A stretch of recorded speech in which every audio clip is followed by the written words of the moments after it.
It is our distinct honor to welcome in the WHL Coach of the Year, Brad Lauer, joining us of the Edmonton Oil Kings, a man who's got a very splendid hockey resume, joins us today on video chat. Lau, how are you? I'm doing good. How are you guys doing? Good. Where are you joining us from today, Brad? I'm cooped up in my basement right now. I'm back in Edmonton. Oh, you're in Edmonton. Okay. Well, let me say this. Congratulations on Coach of the Year. I can't imagine how great that must feel. I mean, shortened season and all the best, but you guys were rolling. What did it mean to you to win that? Well, I mean, obviously it's an honor. You're selected amongst your peers and general managers of the league, and it's it's a great honor to receive the award. But again, I don't believe it's an individual award for myself. I think it's a lot of credit to the staff that I have that work around me, the support group that help me on day-to-day operations that got this done for me. And even though I get recognized, there's a lot of guys that definitely help us out on the way.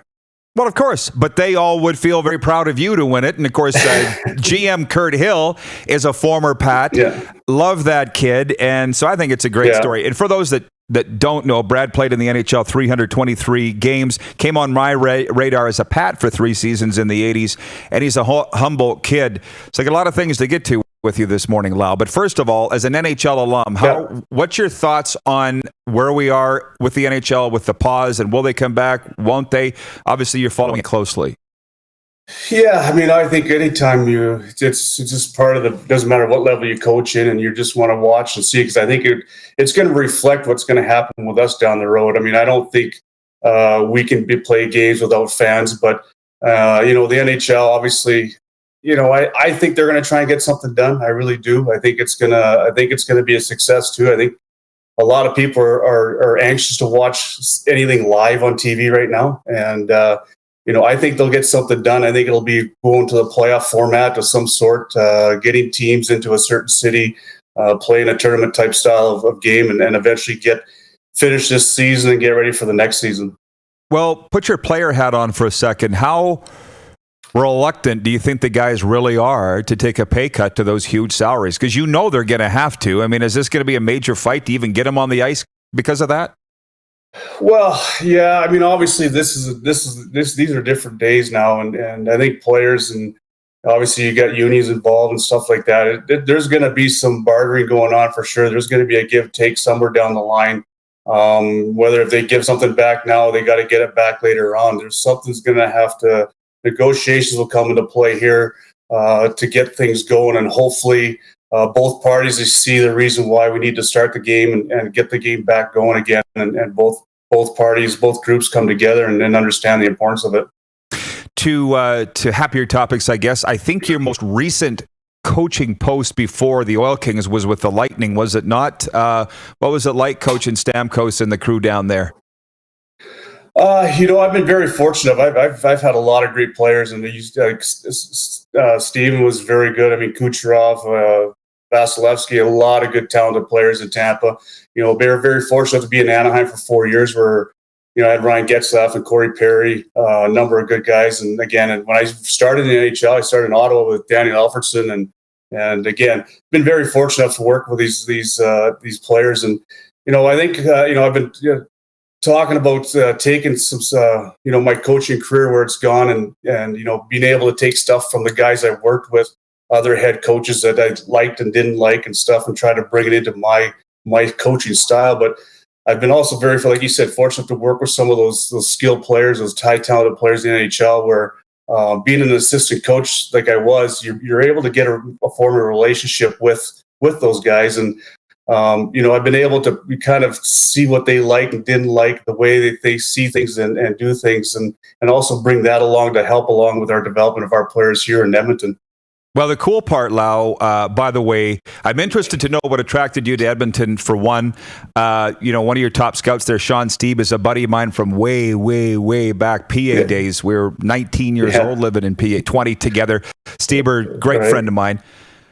But the one thing, people think that the best dub players will go on to the NHL, best OHL. Look at Ryan Reeves, Golden Knights, never had more than 20 goals in the dub. And if I may, you were a role player with the Pats.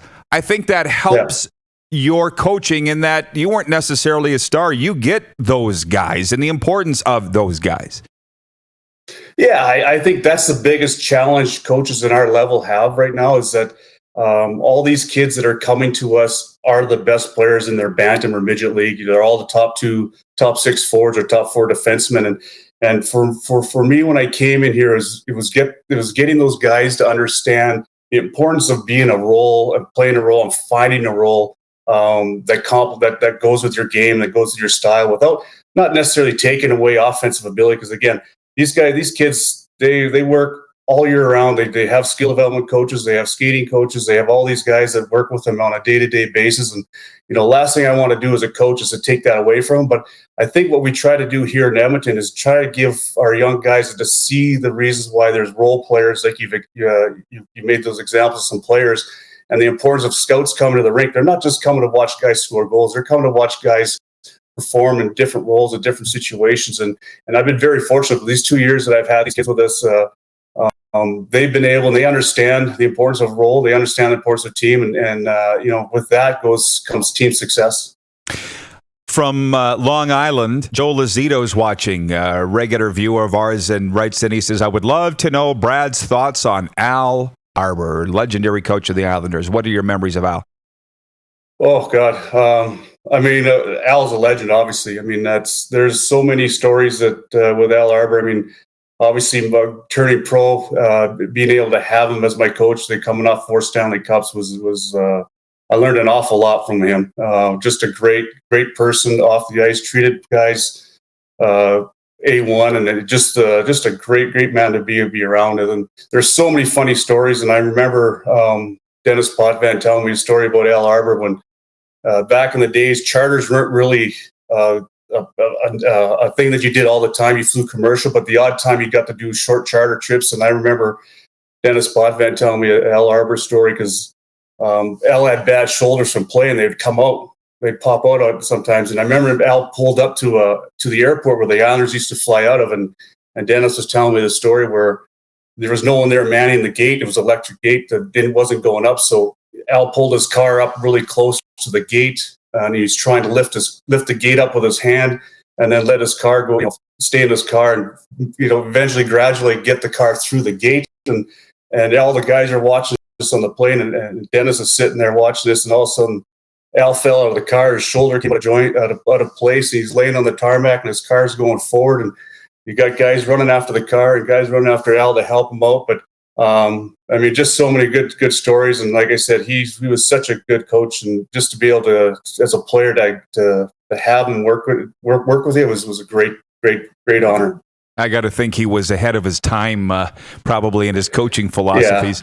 Yeah. 2 last ones from way back on this. One, I mentioned off the top of the show that you're from Humboldt. Do you ever get back to the Bolt, Brad? Do you still have family there? What's your association with your hometown? Yeah, no, I get back. I try to get back. My wife and I are both from Humboldt. My mom and dad are still there. Her parents are still there. So we try to get back a couple weeks a year if the schedule fits in. Obviously, the summertime is ideal, and we try to get back at least 2-3 weeks during the course of the year and spend some time visiting family and friends there. And just as the Pats guy that I am, what was it like when you came back into the Agrodome for the first time coaching the Oil Kings? Did you look around and go, "Oh, it hasn't changed much," or did you say, "Hey, I don't even recognize it"?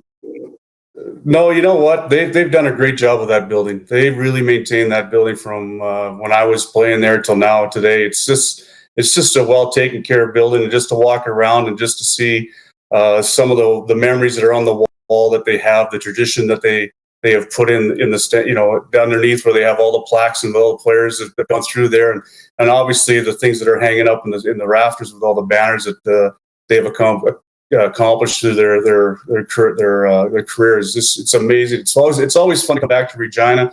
It's home for me, my billets. I still talk to my billet all the time when I'm there. She comes and visits me, so it's a very special place for me.